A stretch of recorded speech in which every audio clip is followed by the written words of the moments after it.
আগে এই ভিডিওটা দেখো।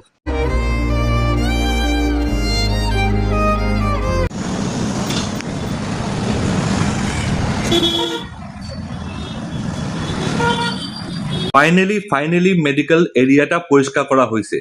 আজকে আমি বার ইসলাম মেডিকেল পুরা এলাকাটা খুব সুন্দরভাবে পরিষ্কার করা হয়েছে। আর খালি মেডিকেল না, পুরা শিলচর পরিষ্কার করা হয়েছে। পুরা প্রেমতলা থেকে ধরিয়া মেডিকেল অবধি রাঙ্গেখাড়ি এরিয়া, হসপিটাল রোড এরিয়া সব জায়গা পরিষ্কার করা হয়েছে। খুব সুন্দরভাবে পরিষ্কার করা হয়েছে। গভর্নমেন্টে এই জিনিসটা ক্রেডিট দিতে লাগবো যে একদিনে অত সুন্দর পরিষ্কার করতে পারছে তারা। আর এই ইনিশিয়েটিভটা যখন আইছে, এই মাইন্ডসেট যখন গভর্নমেন্টের চেঞ্জ হয়েছে, এখন পাবলিকেরও মাইন্ডসেট চেঞ্জ হওয়া দরকার।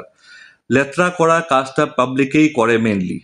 এখন পাবলিকের উপরে ডিপেন্ড করবো শহরটা কেমন বা সুন্দর থাকে কিনা। যখন এরকম আছে, আপনার যদি বাড়িলে আপনার দেখবা শহরটা কতটুকু সুন্দর লাগে। এখন পাবলিকে চিন্তা করতে লাগবো যে আমরা আবার যেন এরকম জাবরা না ফালাই রাস্তার মধ্যে। একটা প্যাকেট চিপসের প্যাকেট হোক, জলের বোতল হোক, সবে ভাববো কিতা একটা দিয়া কিতা হইব। এই একটা দিয়ে হাজারটা জাবরা জমি যায়। এখন আমি একটা সাজেশন দিব যে বেশি থেকে বেশি ডাস্টবিন ইনস্টল করলে ভালো গভর্নমেন্টের। যতদিন এটা না হয়েছে, আপনারা যদি একটা প্যাকেট চিপস খান, ঠিক আছে, প্যাকেটটা ঘরে লুয়ে যান গিয়া, যদি ডাস্টবিন না থাকে সামনে, ঘরে লুয়ে ঘরের জাবরাতে ফালাই দিন। রাস্তায় ফালাইবেন না দয়া করিয়া। জিনিসটা এখন বহুত সুন্দর হয়েছে, সুন্দর রাখতে দিন। এখন বোঝা যাইব পাবলিক শিলচরে পাবলিক কতটুক সিভিক সেন্স এখন এটলিস্ট গ্রো করব।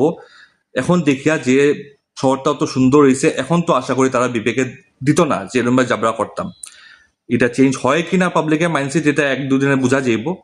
কিন্তু আমি রিকোয়েস্ট করলাম, প্লিজ শিলচর শহরটারে সুন্দর রাখবা। এটা আপনারা হাতে। এখন গভর্নমেন্টে কাজ করে, এরা বহুত কিছু ইনিশিয়েটিভ এখন দেখা যায়। এখন পাবলিকেরও মাইন্ডসেট চেঞ্জ করতে লাগে। এখন তারাও জিনিসগুলো বুঝতে লাগে। সবসময় গভর্নমেন্টে গালি দিলে হয় না, নিজেরাও ঠিক করতে লাগবো এখন।